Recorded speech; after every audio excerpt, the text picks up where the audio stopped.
puisque le comportement des Européens n'est pas du tout compatible avec cette idée qu'ils ont voulu développer de Jésus-Christ à un moment de leur histoire.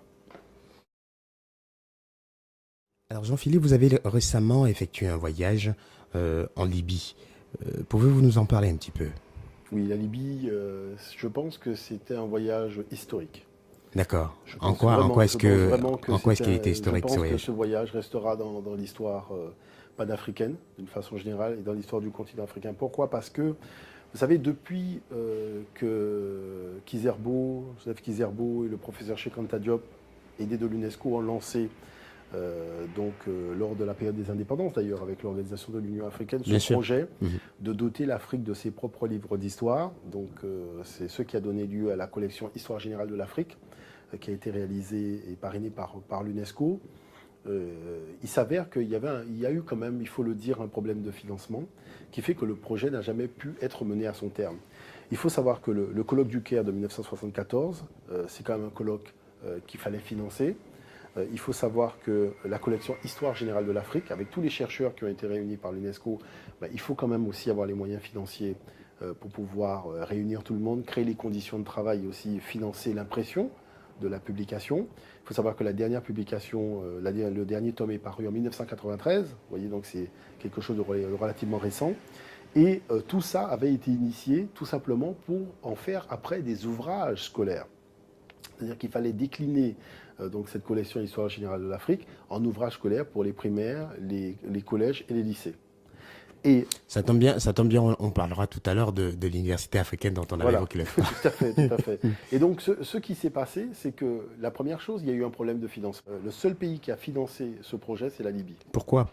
Alors, c'est quand même surprenant de voir que ça a été une demande des États africains naissants à l'époque des indépendances, puisque l'organisation de l'Union africaine a initié ce projet-là.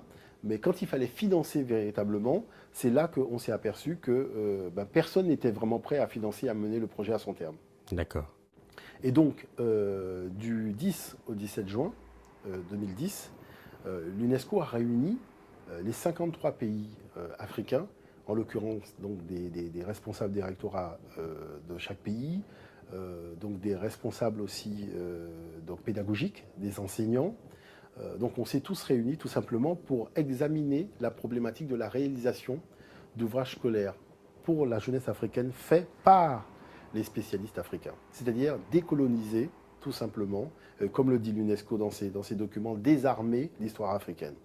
C'est-à-dire sortir du cadre de la vision coloniale, et ça je tiens quand même à le rappeler, c'est une vision que partagent tous les États africains, c'est-à-dire du nord comme au sud. Il faut le souligner, une très grande unité s'est dégagée à Tripoli. Vraiment une très grande unité entre le nord et le sud sur cette problématique-là de la confection des ouvrages scolaires. C'est-à-dire que tout le monde a pris conscience que c'est véritablement dans ce qui est mis dans les ouvrages scolaires que se pose le problème de la conscience africaine. D'accord, par exemple, d'accord, ok.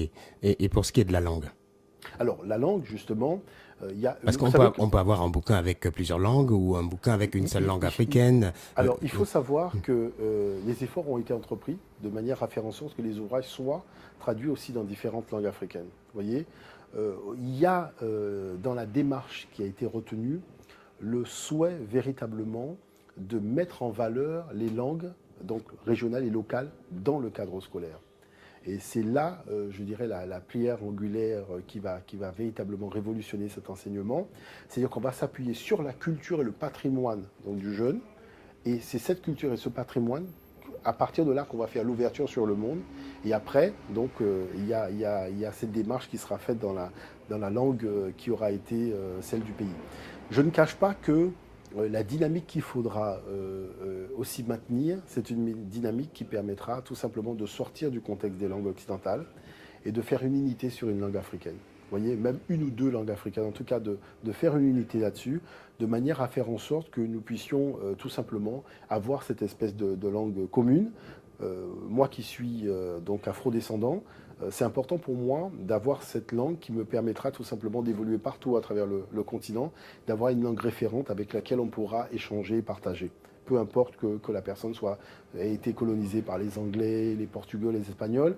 Je dirais là-dessus, on va sortir de ce contexte-là, au niveau de ce paradigme, de manière à véritablement nous repenser, nous revitaliser mentalement en tant qu'Africains. Et ça, c'est important.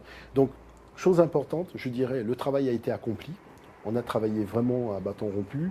On a échangé sur beaucoup de plans, notamment la question du cadre intellectuel, du cadre référentiel et du paradigme, parce que faire des livres africains implique que nous mettions sur pied un paradigme africain, de manière à faire en sorte qu'on ne retrouve pas dans ces ouvrages des mots tels que fétiche, animisme et compagnie, puisque c'est du n'importe quoi. Je dirais, qui n'est pas fétichiste, qui n'est pas animiste à travers le monde, il faut quand même arrêter et ouvrir les yeux et être un petit peu plus pragmatique dans les différentes pratiques religieuses qui sont proposées aujourd'hui à l'humanité d'une façon générale. Il y a toujours de l'animisme, il y a toujours du fétichisme.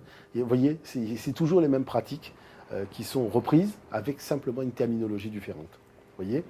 Et ce voyage, en tout cas, nous a permis d'être relativement confiants. Pourquoi ? Parce que tout simplement, rappelons-le, la Libye a une nouvelle fois financé donc l'intégralité du projet, qui fait que nous partons pour une vague de 4 ans de travail, mais nous savons que le projet sera mené à son terme. Pourquoi ? Parce que le financement est au rendez-vous. D'accord. Mais très très bien. Mais vous avez également effectué un voyage en Égypte avec des jeunes. Qu'est-ce qu'il en est ? Alors le voyage en Égypte, c'est un voyage très important, le Kimyu Tour, qui a été initié par Salomon Mesopo, il faut quand même le rappeler. Et c'est vrai que depuis plusieurs années, nous allons régulièrement en Égypte.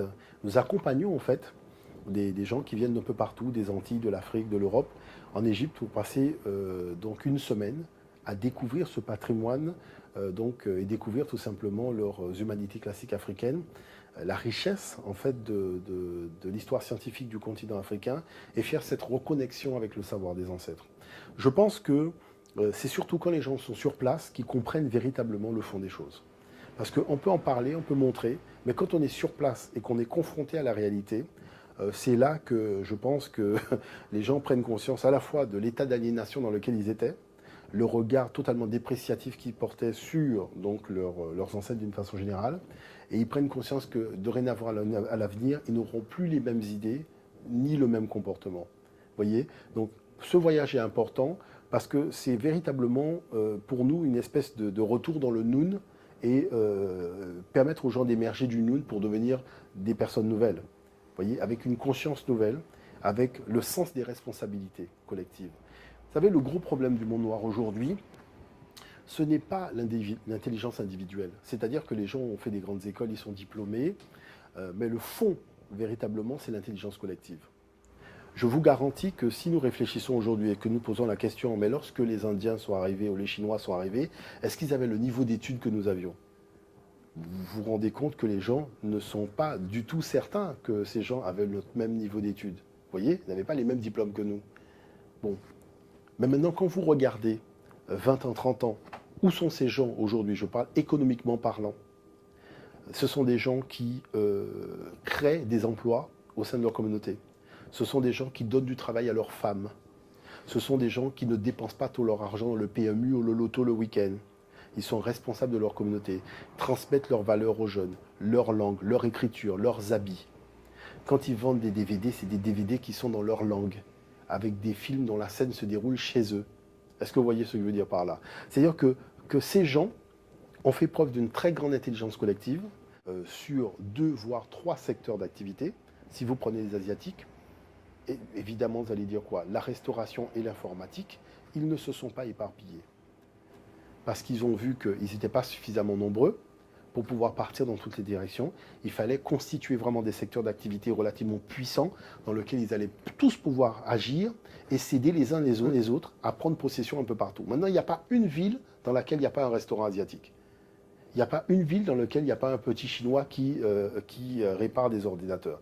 Et ce qui est extraordinaire, c'est que personne n'est convaincu que ce Chinois est diplômé d'une grande école. Parce que les Chinois ont développé leur propre diplôme. C'est ça qui est fort. C'est-à-dire que le noir s'est fait piéger à beaucoup de niveaux. Aujourd'hui, un Asiatique, il ouvre une boutique, il répare les ordinateurs. Personne ne va lui demander « montre-moi le diplôme que tu as obtenu ». Tout le monde lui fait confiance parce qu'on sait qu'il a cette historicité récente, vous voyez, dans tout ce qui concerne le domaine de l'informatique. Bon. Donc on voit bien que c'est par l'intelligence collective qu'un peuple arrive à se développer et que l'intelligence collective, finalement, n'a rien à voir avec le niveau donc, de l'intelligence individuelle.